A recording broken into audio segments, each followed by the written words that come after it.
ইবাদত করব এবং পরিবারকে ইবাদতের জন্য দাওয়াত দিব। নিজেরা নামাজ পড়লে ঘরে কেউ নামাজ পড়ে না, তাহলে কি হবে? আপনি বেতন দেবেন, বাকিরা বেতন যাবে না।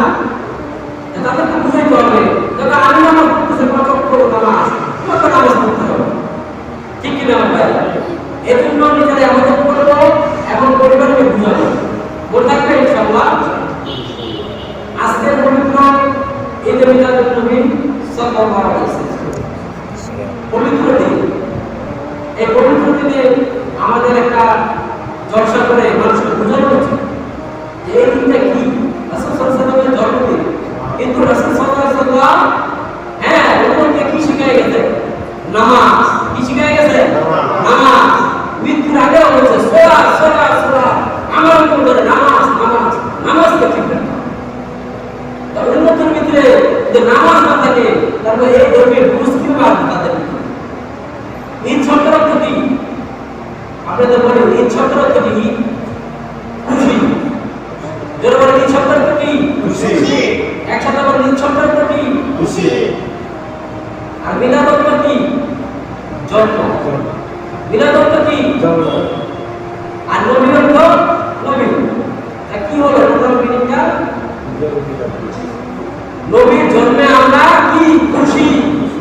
নবীর জন্মে আমরা খুশি। তাই নবীর জন্মে যদি খুশি হয়, এটা কি নাজায়েজ কোনো কাজ হবে? আমার সাথে বলেন, নাজায়েজ কোনো কাজ হবে? আমরা নবীর জন্য খুশি না না? খুশি। খুশি না? খুশি না ভাইয়া? খুশি। খুশি তো খুশি। এই দিনটা নবী সাল্লাল্লাহু আলাইহি ওয়াসাল্লামের জন্মদিন। এখন এই দিনটা থেকে আমাদের কি শিখতে হবে? নবী আমাদের কি শিখিয়ে গেছে ওই জিনিসগুলো আমাদের আমল করতে হবে। যেরকম এক নাম্বার বলেছি নামাজ শিখিয়েছে। কি শিখিয়েছে? নামাজ। কোরআন শরীফে আল্লাহ বলেছেন সূরা বাকারা 43 নম্বর আয়াতে ওয়া আকিমুস সালাতা, নামাজ কায়েম করো, নামাজ প্রতিষ্ঠা করো। আমার ভাইরা এই জগৎ থাকতে চাই না, কেউ থাকতে পারবে না।